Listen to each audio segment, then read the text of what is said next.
All right, so we are going to be doing some PT exercises for this video. Legs feeling a little bit better, ankles feeling a little bit better, range of motion's obviously getting better. It's the only thing I'm doing every day is these damn circles. So let me go ahead and show you a couple of the exercises that I've been doing, and maybe you can implement it into your routine if you're suffering from this same injury. So one of the very first things I do to warm up the ankle is I get one of my bands and I bring it around the ball of my foot, and instead of just kind of jabbing right at it and trying to get into dorsiflexion, I like to go ahead and give it some rotation back and forth. So this way you're getting some of the internal and external rotation out of the ankle. And you can see, I mean, I've been doing this 3 times a day for the last week or so. And so I'm able to get a lot more range of motion out of my ankle than usual. And so once we finished kind of warming up the ankle, kind of going from side to side, I like to go ahead and get started right into the dorsiflexion stretch and the plantarflexion stretch. So we'll go ahead and explore these 2 exercises as well. So we're going to start with the dorsiflexion first, meaning you want to try to stretch your big toe to your shin. So I'm going to go ahead and try to get a little extra slack here and really try right at the ball of your feet, bringing it back as far as you can. And I guess with injuries like this, the ligament kind of goes, and then you get a little space in between your tibia and your fibia, which makes the bones a little unstable. So then they got to put a whole screw all the way through to keep it stable. I also saw that they did some type of tight rope as well. Thank goodness they didn't give me the tight rope. I'll take a screw over a little piece of rope in there. So that's about 30 seconds. I'm gonna release, shake it off a little bit.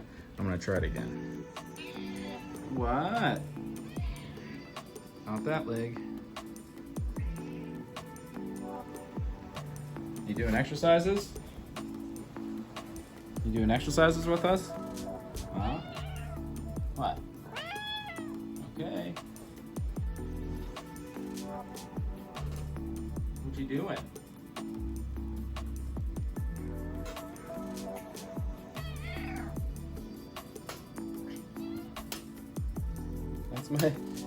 That's my leg.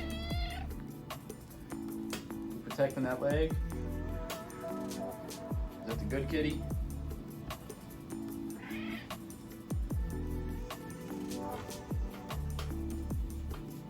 All right, kitty, I gotta finish my exercises. Okay, so after I do the dorsiflex stretch, I like to strengthen up a little bit of the plantar flexion. And so for me, how I like to do this, I don't know if it's part of the prescription, but oh well. I like to bring it in as close as I can, and then from here, once I feel that stretch, then I start to try to step my foot down, almost like you're hitting a gas pedal or a pedal on a hi-hat. And I like to try to do this 10 times.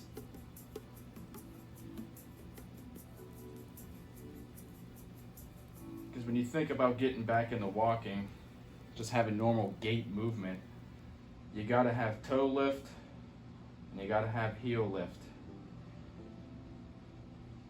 And so for me, being able to get really good at getting back into plantar flexion, I really don't see my dorsiflexion becoming any better. So really just trying to emphasize, really trying to strengthen, hope for the best here. And see, when you're doing this, I'm feeling a little bit of, scar tissue breakage in the ankle, so that's always a good thing. All right, so now that we finished our dorsiflexion and our plantar flexion, we have to work on our inversion and our eversion. So how we do that? Very simple. Let's start moving the ankle side to side. So for me, how I've been doing this, I've been going ahead and actually grabbing, sitting probably as straight as I can. My posture is whack right now. So what I've been doing is really trying to visualize keeping the ankle and the big toe right at the knee, right? So my big toe is in line with the knee, and so from there, that's how you know you kind of got a neutral setup biomechanically. And from here, without trying to rotate out of the hip, I'm trying to go ahead 10 times, bringing my leg out to the side. So I start 10 times to the left, and see for this, being that I'm going to the left side, I got the plates on the left side, I could feel this right at the plate. I mean, it doesn't hurt, and it's just definitely let me know that I got a new ankle. My final one we're doing are seated alphabets. So seated alphabets, I think these are the best exercises, to be honest, because it is actually putting your ankle in all these different ranges of motion. And I think that's the best thing you can do to get recovered. So let's go ahead and try these ones out. Let me show you how it looks. I'm gonna take the calf out of the equation. So from here, have a little bit of lift. As your big toe, I'm just doing alphabets. A, down, A, B, circle, circle, C, starting from the over, all the way down.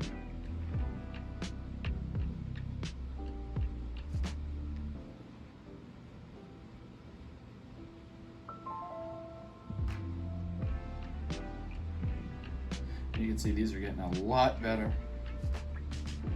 than they were previously.